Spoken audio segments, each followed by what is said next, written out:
Hi everyone, nice to see you all again. Thanks for coming back to the channel.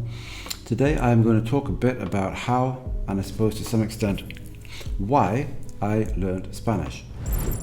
Spanish occupies a peculiar position amongst the languages that I've learned, which are Japanese, Russian, Chinese, Spanish, not necessarily in that order.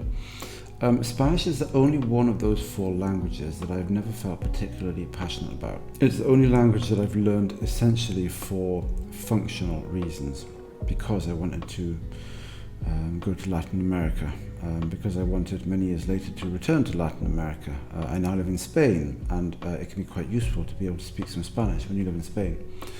My reasons have been mainly functional.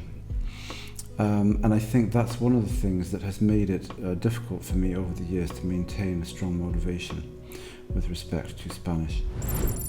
My first exposure to it was 3 months of study, 3 months of compulsory study at school when I was about 16. I hated it, I didn't want to study a language, I didn't pay any attention, and I didn't learn anything. Surprise.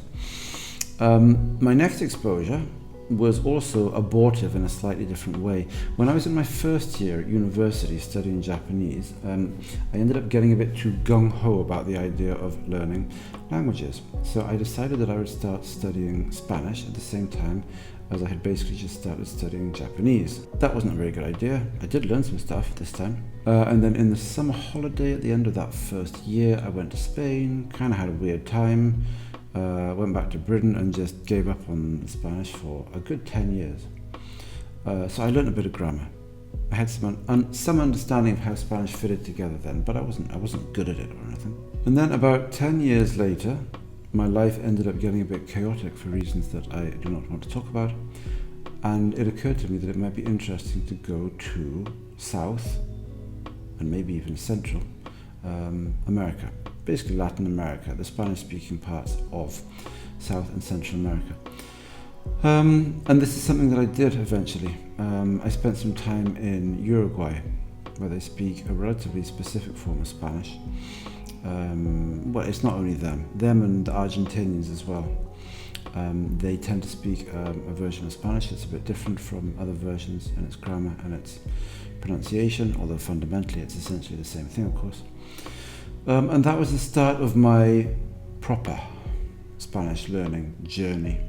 I don't know why everyone always has to talk about taking journeys when they talk about learning languages, but we can put it like that.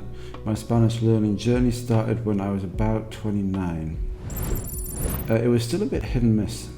In preparation for going to Uruguay, and I was there for about a year, I got a decent sort of Spanish grammar guide, and I basically read the whole thing. And I learned an awful lot about how Spanish worked, and I put a lot of that information in my brain. I probably don't have to tell you that that is not the type of activity that allows you to speak a language, even when that language is relatively closely related to your own. When I arrived in Uruguay, I could hardly say anything. Things were different then, and I was more naive as well. I would not attack a language exactly like that today. But I got to Uruguay, and I found a school, a real school, a physical school made out of bricks and concrete and glass and stuff like that. And I started doing some lessons there, and I kept those lessons up.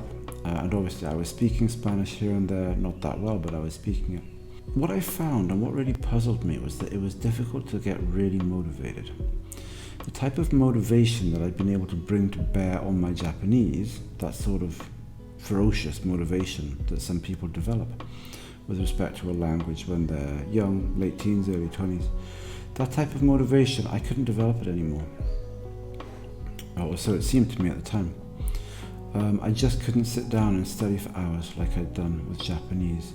Why not? Lack of motivation. I mean, Spanish, of course, is a much more accessible language than Japanese if your native language is English. You should be able to make fairly rapid progress if you study hard. But by the time I left Uruguay about a year later, I don't think I was much better than some sort of relatively solid B1. I was lower intermediate, but I wasn't that good. And I left Uruguay and went back to Britain, and then I think it must have been a good 6 years before I even tried speaking Spanish or studying it again. About 6 years later, I think it was, I started traveling a bit again in Central America this time. I went to Costa Rica. And in Costa Rica, the level of English is quite high. So for the first part of my holiday, I hardly said anything in Spanish. But eventually, I ended up in a situation in which I was talking to people, trying to talk to them, people who did not speak English. So I started speaking a bit of Spanish. And lo and behold, my Spanish didn't seem to have deteriorated very much, which surprised me, because I thought that I would have lost it to a greater extent. But I started speaking and I thought it seemed to be roughly as good as I was 6 years ago.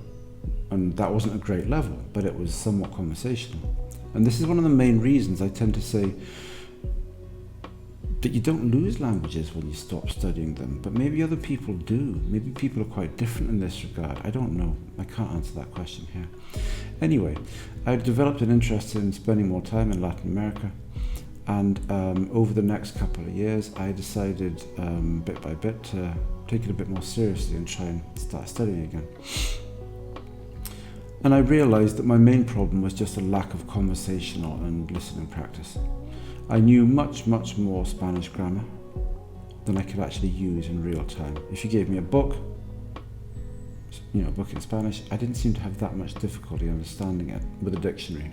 Look a few words up, could make my way through it relatively easily. But speaking, I felt that I was speaking in a fairly primitive fashion. So I started doing a lot of lessons online on italki. And this is when I started using italki. It was a bit of an eye-opener. We take these websites for granted now, but it was the first time that ever really occurred to me that you could do this stuff online. Woo! And I started to make a lot of progress. And eventually I went to Latin America and spent... how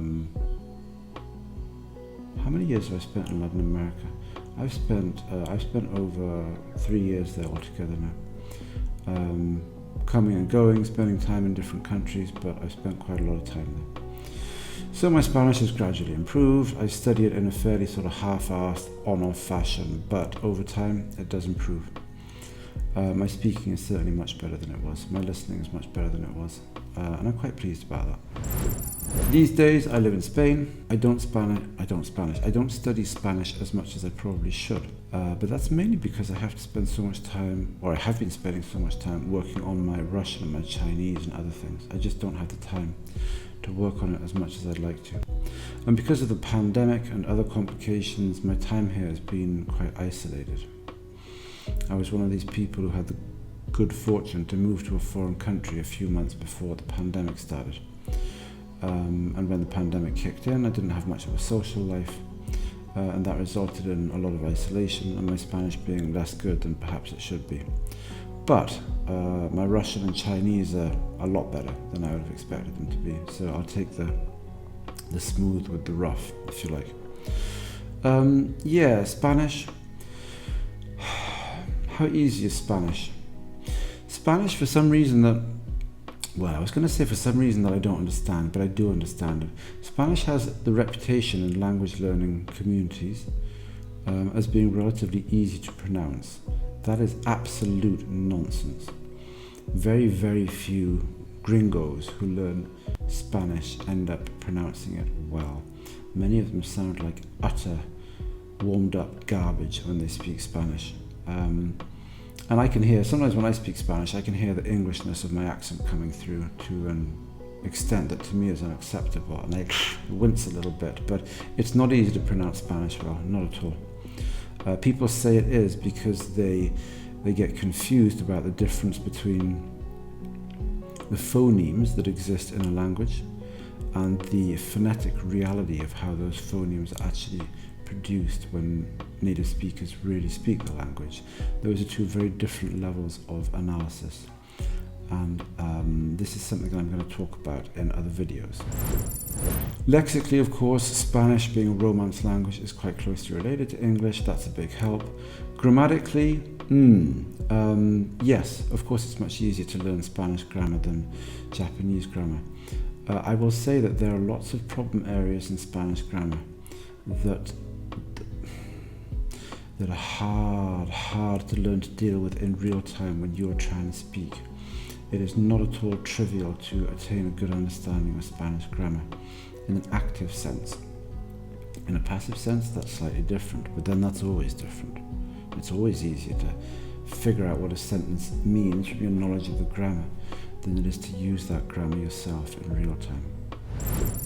Because I have basically decided that, with one possible exception, there is one European language that might turn out to be an exception, but because I've basically decided that I will not be studying any new languages in the future, I am stuck, for better or for worse, with the languages that I already have. And because I'm not very interested in working on my Japanese anymore, that means I've got Russian, Chinese and Spanish.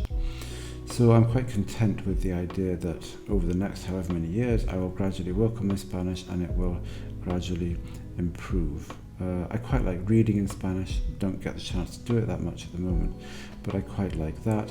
I quite like listening to or watching foreign films, TV programs with a Spanish dub. I find that to be quite pleasant. And over time I've grown to quite enjoy speaking Spanish. I've gained a certain affection for it that I didn't have in the earlier part of this learning process. So that's basically it. What is my Spanish like? I'm not sure. I think I'm at that awkward transitional level between B2 and C1. Sometimes I think I'm probably a B2. Sometimes I think I'm probably a C1, but that's when I'm having an unusually good day. And when I'm speaking in, I don't know, helpful circumstances. One-on-one conversation where you can hear people clearly, etc., etc. In the part of Spain that I live in, there are people, and I can't understand a bloody word they say when they speak Spanish. It's that's what happens when you live in the countryside. You know, if you go and live in deepest, darkest Lancashire in England, then if you're not a native speaker of English, you will certainly have problems understanding the locals there to some extent. That's just the difference between the city and the countryside to some extent. But I digress. My Spanish is okay, it's not bad, and I do very much hope that it'll get better over the next few years. And if you are interested in listening to me speak Spanish, then you can do that on this channel. That's it for today. Thanks very much for listening, and I hope to see you next time. Ciao, ciao. Bye-bye.